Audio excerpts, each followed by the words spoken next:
સ્વાગત છે દીપોત્સવ દિવાળીથી દિવાળીમાં. હું છું પ્રીતિ દલાલ અને આજે આપણી સાથે જોડાઈ રહ્યા છે LIBORD ગ્રુપના fund manager Yogesh Bhatt.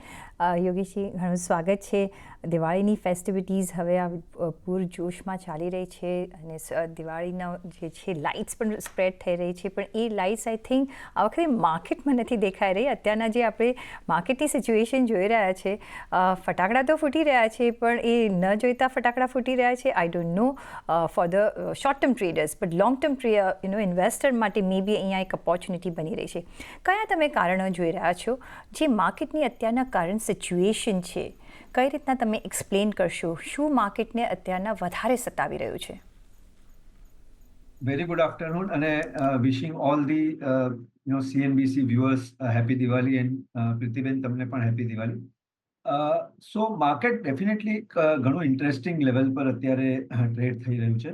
So on one side તમે જો 5 વર્ષના રિટર્ન જોશો પ્રીતિબેન, તો આપણે લગભગ 17.5% આસપાસ સેન્સેક્સનું રિટર્ન આવ્યું છે લાસ્ટ 5 યર્સમાં. પણ હમણાં શોર્ટ ટર્મ આપણને લગભગ 7-7.5% ઘટાડો ઉપરના લેવલથી જોવા મળ્યો. અને એમાં પણ ખાસ કરીને જે mid cap small cap segment છે એમાં આપણને ખાસો એવો ઘટાડો, જે કટ જેને આપણે કહીએ, એ જોવા મળે. તો આપણે એના કારણો જરા એનાલિસિસ કરીએ તો સૌથી પહેલું તો આઈ થિંક મે બી આપણે કહી શકીએ કે we were running little ahead of the fundamentals. એટલે જે અર્નિંગ્સનું જે પાસું છે એને મહત્વનું આપવું જોઈએ. અને એમાં તમે જુઓ તો લગભગ આ ક્વાર્ટરના અત્યારે સુધીના જે પણ પરિણામો આવ્યા છે, અને મોસ્ટલી ઘણી લાર્જ કંપનીઝના તો ઓલરેડી આવી ગયા છે, અને એમાં આપણને ક્યાંક ને ક્યાંક એક્સપેક્ટેશન્સ કરતા ઓછા નંબર્સ દેખાઈ રહ્યા છે.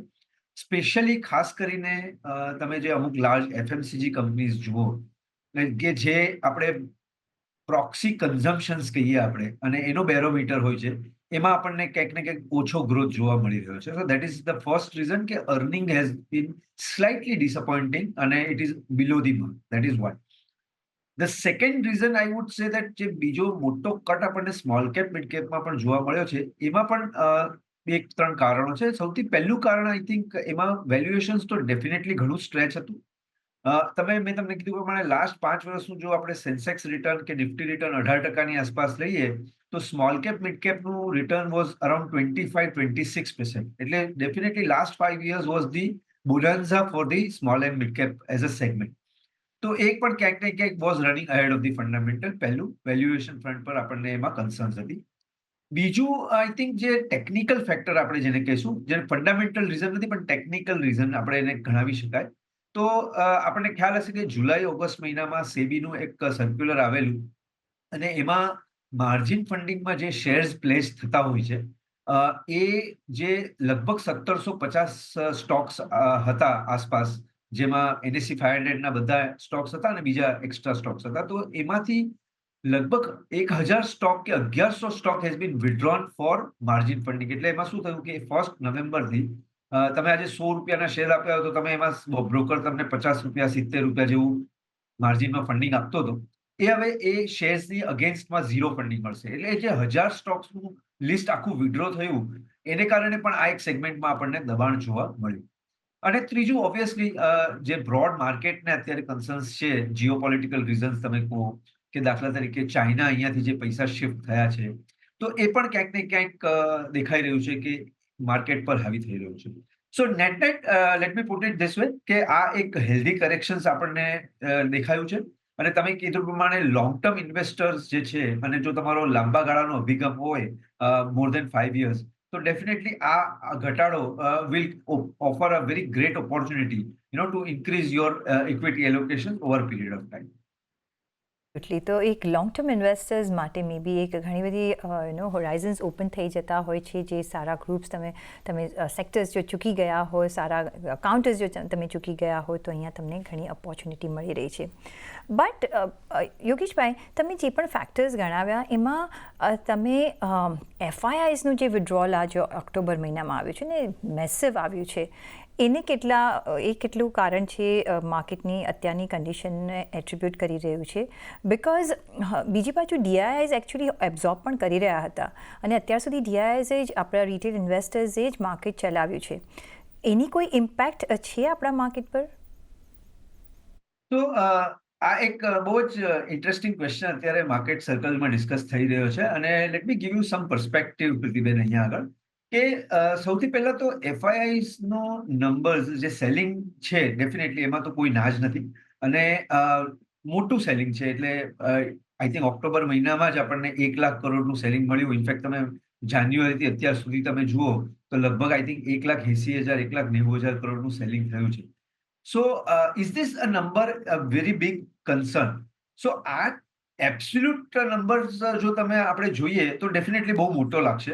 પણ let me give you perspective of the past. તો જે આપણે અત્યારે 7% ઘટાડો જોવા મળ્યો અને જે સેલિંગનો નંબર છે as compared to India's market cap એમાં ગણવું જોઈએ.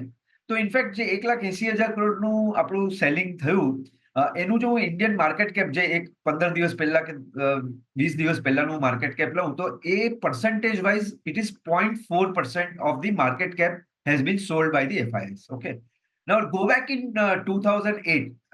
હું શું કામ 2008 જાઉં છું કારણ કે that was one of the biggest fall આપણે જોયો તો લગભગ ઇન્ડેક્સમાં 66% નો ડ્રોપ આપણને જોવા મળ્યો. તો એ 66% નો ડ્રોપ જ્યારે થયેલો ત્યારે એફઆઈઆઈએ $15 બિલિયન સેલિંગ કરેલું અને એ કમ્પેરિઝનમાં ત્યારે માર્કેટ કેપની કમ્પેરિઝનમાં ઇટ વોઝ ક્લોઝ ટુ 1.1%. એટલે અત્યારે 0.4% છે એના કરતા લગભગ 3 ગણું એઝ કમ્પેર્ડ ટુ ટુડે ત્યાં આગળ સેલિંગ થયેલું. સિમિલરલી તમે 2020માં આવી જાઓ જે આપણે કોવિડનો પીરિયડ જોયો હતો ત્યારે લગભગ 0.6% ઓફ ધ માર્કેટ કેપ નો સેલિંગ બાય એફઆઈઆઈ થયેલું અને માર્કેટ ત્યારે આપણને 36% નો ડ્રોપ જોવા મળ્યો. સો જ્યારે હું આ બ્રોડ નંબર્સ માર્કેટ કેપની કમ્પેરિઝનમાં કરીશ તો આ 0.4% is not that big number અને એની કમ્પેરિઝનમાં આપણે 7-7.5% ઘટાડો જોયો છે તો it is also not that steep અને તમે કીધું પ્રમાણે definitely retail investors has been evolving in the Indian market. 24,500 કરોડની આપણી gross SIP book monthly mutual fund પાસે છે. ઇનફેક્ટ હાઇબ્રિડ જે આખી કેટેગરી છે બેલેન્સ એડવાન્ટેજ ફંડ્સ કે બેલેન્સ ફંડની કન્ઝર્વેટિવ બેલેન્સ ફંડ્સની જે આખી કેટેગરી છે એ ઘણી બધી મોટી છે થઈ ગઈ છે અને એને કારણે પણ જ્યારે પણ ઘટાડો માર્કેટમાં આવે ત્યારે એક સપોર્ટ મળતો હોય છે. તો આ બધા ફેક્ટર્સને આપણે ધ્યાનમાં લેવા જોઈએ. એટલે ટુ કન્ક્લુડ આઈ વુડ સે પ્રીતિબેન કે એબ્સોલ્યુટ નંબર મોટો છે હું ના નથી પાડતો પણ as compared to market cap it is 0.4%. અને બીજું એક વસ્તુ આપણે સમજવી જોઈએ કે ઇનફેક્ટ એફઆઈઆઈસ નું holding in the Indian market has been consistently coming down in the last 3-4 years. Okay. In fact, it has been coming down from 22-23% to today around 16.5-17%. અને એની સાથે સામે ડીઆઈઆઈ નું holding has been increasing thanks to the retail investors આપણે જે વાત કરી પ્રમાણે. તો એ ક્યાંક ને ક્યાંક એવું લાગી રહ્યું છે કે at one point in time we may not be so much dependent on the foreign flows. અને યસ ઇન્ડિયા ઇઝ એન એલોકેશનમાં ઇમ્પોર્ટન્ટ કન્ટ્રી છે. અત્યાર સુધી આપણે સારો એવો આલ્ફા આપ્યો છે ઇમર્જિંગ માર્કેટની બાસ્કેટ તમે જુઓ તો we have been outperforming along with Taiwan very very strongly અને ઇનફેક્ટ ઇન્ડિયાનું વેઇટ એમએસસીઆઈમાં has gone up to around 19.5% અને ચાઇનાનું કમ્પેરિઝનમાં 43% થી 27% આવી ગયું છે. So net net India has been emerging as a strong country પણ યસ થોડો ફ્લો અહીંયાથી ચાઇનામાં ગયો ઇન ધ લાસ્ટ 1 મંથ અને એને કારણે આપણને આ એડજસ્ટમેન્ટ જોવા મળ્યું છે. So that brings me to the next question. જે પણ એક ડિબેટેબલ ક્વેશ્ચન છે કે પહેલાં આપણે એફઆઈએસ પર એટલા બધા ડિપેન્ડન્ટ હતા અને આપણે જોયું છે ને એવરી ઇવનિંગમાં જોતા હતા કે કઈ રીતના અહીંયા કામકાજ ચાલી રહ્યું છે, કેટલું વિડ્રોલ થયું, કેટલું આવ્યું. આગળ જતાં જે તમે કહ્યું કે 3-4 વર્ષથી આપણે we are going on are on, કોવિડથી આપણે જો નજર કરીએ તો કઈ રીતના આપણે આપણા માર્કેટને રિટેલ ઇન્વેસ્ટર્સ ડીઆઈઆઈઝ સસ્ટેન કરી શકે છે આ લેવલ પર અને જો અત્યારે પણ આપણે જોયું છે કે એફઆઈ જાય આવે છે તો એટલો બધો ફરક નથી પડતો પણ the next level of growth માટે શું એફઆઈની જરૂરત પડશે કે we can go on are on? So to give you a very point blank answer, I would say that investors બધા જ ઇમ્પોર્ટન્ટ હોય છે. એમાં ફોરેન ઇન્વેસ્ટર્સ પણ ઇમ્પોર્ટન્ટ હોય છે અને ડેફિનેટલી રિટેલ ઇન્વેસ્ટર્સ પણ ઇમ્પોર્ટન્ટ છે અને મ્યુચ્યુઅલ ફંડ ઇન્વેસ્ટર્સ જે છે એ પણ ઇમ્પોર્ટન્ટ છે. અને આના કરતા પણ હજી એક કેટેગરી જે વધી છે in the last 5-7 years has been a provident funds. Okay, provident ફંડમાં આપણને ખબર છે કે ગવર્મેન્ટે લગભગ આઈ થિંક 7-8 વર્ષ પહેલા નિર્ણય લીધેલો કે ઇન્ક્રીમેન્ટલ જે પણ કોન્ટ્રીબ્યુશન આવે પ્રોવિડન્ટ ફંડમાં એમાંથી 5% અને maximum they can do 15% in the equity markets અને એ લોકોએ પેસિવ ફંડ્સમાં ખાસું એવું રોકાણ કર્યું છે. Every year they has been systematically investing in that particular category. તો રોકાણની દ્રષ્ટિએ આપણે જોઈએ તો બધા જ ઇન્વેસ્ટરો ઇમ્પોર્ટન્ટ છે. ઇનફેક્ટ લોંગ ઓનલી ફંડ્સ આવે જ્યારે કોઈ પણ કન્ટ્રીમાં તો એ ઇનફેક્ટ ઇમ્પોર્ટન્સ એમનું વધી જાય છે. જે હેજ ફંડ ટાઈપ ઓફ કેટેગરીઝ છે જેને આપણે કહીશું હોટ મની અને એ આવે અને પછી suddenly they get out also in the market very fast.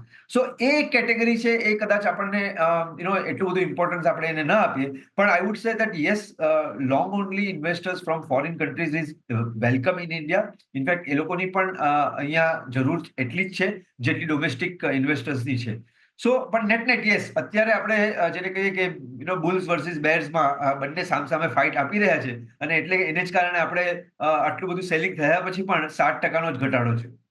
Yogeshbhai, so going forward, હવે આપણે લાસ્ટ સંવતમાં જોયું કે એક સારા રિટર્ન્સ મળ્યા છે, માર્કેટ્સે સારું પરફોર્મ કર્યું છે. ઓફ લેટ આપણે જોઈ રહ્યા છીએ કે એક હવે નરમાશ આવતી દેખાઈ રહી છે.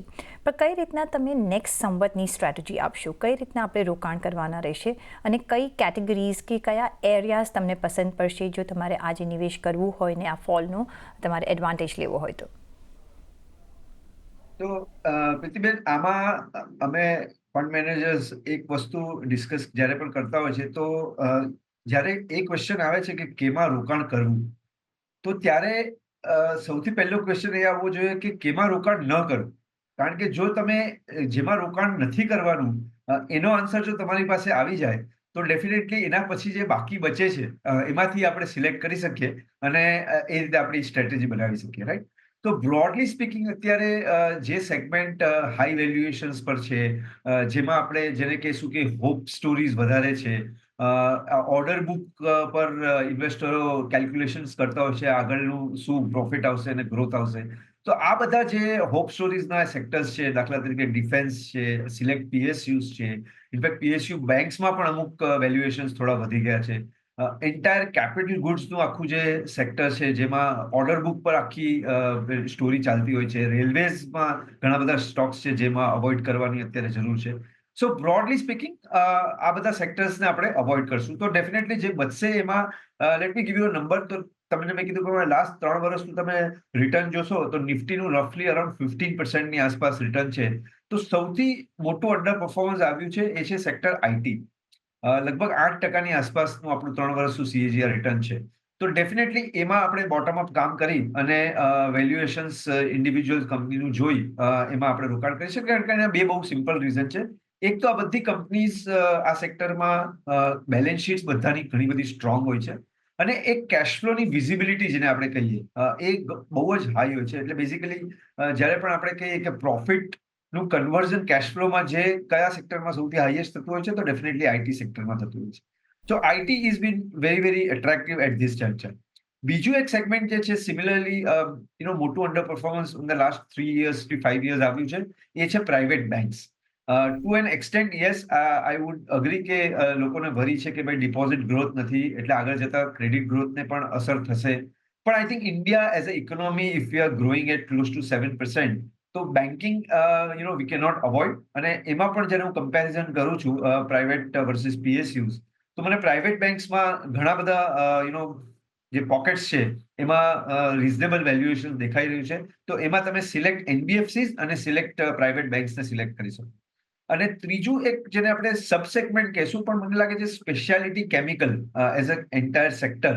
ઓફકોર્સ પાસ્ટ ઘણું બધું રીઝન્સ હતા જેને કારણે આ સેક્ટરે પરફોર્મન્સ નથી આપ્યું. In fact result has been also under performing for a majority of the company. પણ ક્યાંક ને ક્યાંક એક બોટમ ફોર્મેશન થતું એવું લાગે છે. એટલે speciality chemical as a sector આપણે જોઈ શકીએ. અને last but not the least, I think pharma. No doubt, it has been performing reasonably well in the last 6 months, but still I would say that there is a clear opportunity in the entire pharma sector. એટલે એમાં જો તમે bottom up કામ કરી અને સારા Stokes એમાં ગોતો તો definitely pharma as a sector also would be very attractive. So આ રીતે આપણે નેક્સ્ટ યર કે નેક્સ્ટ 2 વર્ષનું આખું સેક્ટર એલોકેશન્સ આપણે સિલેક્ટ કરી શકીએ. ઓકે, સાથે અહીંયા આ લિસ્ટમાં તમે કન્ઝ્યુમરનું જે સ્પેન્ડિંગ આપણે વધતું જોયું છે, ઓલ્ધો અત્યારના ઓફ લેટ અગર જો જોઈએ અને એમાં કન્ઝ્યુમર ડ્યુરેબલની વાત કરીએ તો આપણે અર્બનથી થોડો એક અહીંયા આપણને પ્રોબ્લેમ આવતો જોવા મળી રહ્યો છે, જે FMCGનું આપણે જો ગાઈડન્સ અને એમનો રિપોર્ટ જોઈએ તો પણ રૂરલમાં ઓફકોર્સ એક પિકઅપ દેખાઈ રહ્યું છે. કઈ રીતના તમે ડિસ્ક્રિશનરી કન્ઝ્યુમર પ્રોડક્ટ્સમાં તમે ધ્યાન રાખશો? કયા તમને અહીંયા કોઈ વર્ટિકલ્સ ગમે છે? So I would say that yes, it is always been very attractive sector અને થોડુંક વેલ્યુએશન પોઈન્ટ ઓફ વ્યૂ હંમેશા એ એક્સપેન્સિવ રહ્યું છે. ક્યારે પણ બહુ સસ્તું મળ્યું નથી in the last 10 years. Of course એનું સિમ્પલ રીઝન છે કે એમાં પણ હાઈ કેશ ફ્લોઝ અને બેલેન્સ શીટ ઘણી બધી સ્ટ્રોંગ છે અને ઇક્વિટી ડાયલ્યુશન્સની ચિંતા હોતી નથી આ પર્ટિક્યુલર સેક્ટરમાં. એટલે FIIs અને લાર્જ ઇન્વેસ્ટર્સ માટે હંમેશા એક એટ્રેક્ટિવ સેક્ટર રહ્યું છે. But let me put it this way, Prithiben, I would be very cautiously watching the inflation number. જે મોંઘવારીનો દર છે અત્યારે પણ ઇન્ડિયામાં એ મને ક્યાંક ને ક્યાંક જો મોડરેટ થતો જોવા મળે એઝ પર ધી RBI જે તમે પોલિસીઝનું એનાલિસિસ કરો તો એમાં એક ઇન્ડિકેશન્સ આવે છે કે કદાચ letter part of this calendar year અને લાસ્ટ થર્ડ ક્વાર્ટર કે ફોર્થ ક્વાર્ટરમાં આપણને થોડો ઇન્ફ્લેશનનો નંબર ઓછો જોવા મળે. તો આઈ વુડ સે દેટ અત્યારે આ પર્ટિક્યુલર સેગમેન્ટમાં because of the high inflation આપણને ક્યાંક ને ક્યાંક એક જે ગ્રોથ જોઈએ રિઝનેબલ ગ્રોથ એ ક્યાંક ને ક્યાંક મિસિંગ છે અને એની સાથે વેલ્યુએશન હજી બી કોઈ એટલા સસ્તા થયા નથી. So that is the reason why I would avoid at this juncture the entire consumer discretionary and non discretionary as a sector. પણ યસ, જ્યારે પણ મને એવું લાગશે કે inflation has been coming down softly તો ડેફિનેટલી આ પર્ટિક્યુલર સેક્ટરમાં ત્યારે શિફ્ટ કરવામાં જરાય વાંધો. બીજો જે એક મોટો ચંક બધાનો નિવેશ કરવામાં જઈ રહ્યો છે એ છે પ્રાઇમરી માર્કેટ, ન્યૂ IPOs. એક મોટી ક્યુ છે ને અહીંયા એક મોટું સારું એવું ફંડ અહીંયા પણ જઈ રહ્યું છે. કઈ રીતના તમે new businesses idea, new age businesses, primary market, new IPOs કઈ રીતના ફ્યુચર જોઈ રહ્યા છો? બિકોઝ આ એક એરિયા ઓફ ઇન્ટરેસ્ટ રહ્યો છે ઓફ લેટ રોકાણકારનો. Prithiben, let me give you some perspective here. I think તમે પણ સેબીનો રિપોર્ટ વાંચ્યો હશે અને સેબીએ એક બહુ જ સરસ IPO માર્કેટ પર એક સ્ટડી હમણાં આપ્યો છે અને એમાં if I am not wrong જે નંબર્સ આપ્યા છે એ થોડા શોકિંગ છે કે જેટલા ઇન્વેસ્ટરો ઇન્વેસ્ટ કરે છે એ લોકોએ તો ઇનફેક્ટ કેટેગરી વાઇઝ પણ પછી એનું એનાલિસિસ આપ્યું છે. આપણે એટલું ડિટેલ્સમાં નહીં જઈએ પણ બ્રોડલી જો તમે જુઓ તો 60 to 65% of the investors who is putting money in IPO are only putting because they want to sell on the first day. એ લોકોને પહેલા જ દિવસે લિસ્ટિંગમાં વેચવું છે એટલા માટે IPOમાં રોકાણ કરી રહ્યા છે. તો આમાં ઇન્વેસ્ટમેન્ટનો કોઈ એંગલ જ નથી. ઇનફેક્ટ આમાં કંઈક કેલ્ક્યુલેશન્સ થતું હોય છે કેટલા ટાઈમ્સ ઓવરસબસ્ક્રાઇબ થાય અને એનું ગ્રે માર્કેટ પ્રીમિયમ શું ચાલે છે એનું એક કંઈક કેલ્ક્યુલેશન્સ એક્સેલ શીટ પર થાય અને એના પ્રમાણે ઘણા બધા પૈસા આમાં આવતા હોય છે. So I would say that this particular IPO market right now is a bull market product. Let me put it this way. કારણ કે ક્યારે પણ આપણે આઈ થિંક મંદી માર્કેટમાં તો IPO આવતા જ નથી. અને હમણાં એક બીજો શોકિંગ એનાલિસિસ આવ્યું કે આપણે વર્લ્ડ માર્કેટના we are I think today 4.5% of the world market cap. Okay, આપણું માર્કેટ કેપ વર્લ્ડ માર્કેટ કેપના પર્સન્ટેજમાં we are at 4.5%.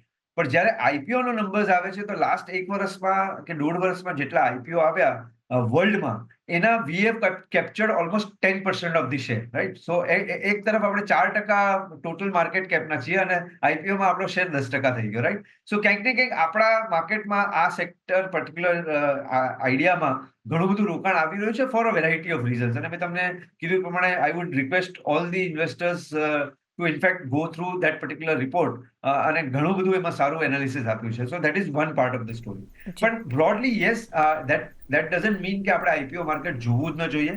In fact IPO માર્કેટમાં ઘણી સારી કંપનીઓ આવી છે. તમે ખાસ કરીને કીધું પ્રમાણે ન્યૂએજ જે કંપનીઝ આવશે એમાં ખાસ કરીને થોડું એનાલિસિસ આપણે કરીએ તો એમાં કદાચ સ્કોપ મળે. ઇનફેક્ટ ઘણી બધી કંપનીઓ હમણાં લિસ્ટ થઈ છે એ અમુક 10-15% આસપાસનો નંબર હશે પણ એમાં આપણને સારા રિટર્ન્સ જોવા મળ્યા. તો નેટ આ સેગમેન્ટને ઇગ્નોર કરવા જેવું નથી. પણ yes, I would put a word of caution Pritiben here for the SME segment. SME સેગમેન્ટમાં ડેફિનેટલી થોડુંક લો લિક્વિડિટીને કારણે કે અધર રીઝન્સને કારણે થોડુંક એમાં ફ્રોથ અત્યારે થઈ ગયું છે. ઇનફેક્ટ ઘણું બધું કરેક્શન પણ આવ્યું. તો I would avoid the SME part right now. પણ યસ, બ્રોડ માર્કેટમાં IPOમાં જોવાનું અને બોટમ અપ કામ કરીને we can decide for the investment. Okay, તો choose and pick every aspect of the માર્કેટમાં આપણે કરવાનું છે અને તમે અહીંયા ઓફકોર્સ નિવેશની તમને ઘણી બધી ઓપોર્ચ્યુનિટી મળશે, પણ એક સિલેક્ટિવ નેચરનો આપણે નિવેશ કરવું પડશે. પણ યસ, ઇન્વેસ્ટર માટે એમ્પલ ઓફ ઓપોર્ચ્યુનિટીઝ છે.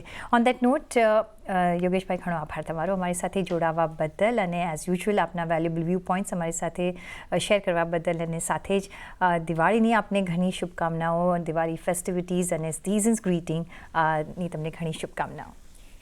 Same to you. અને સાથે જ મને પણ આપશો રજા. જોડાયેલા રહેજો CNBC બજાર સાથે. નમસ્કાર.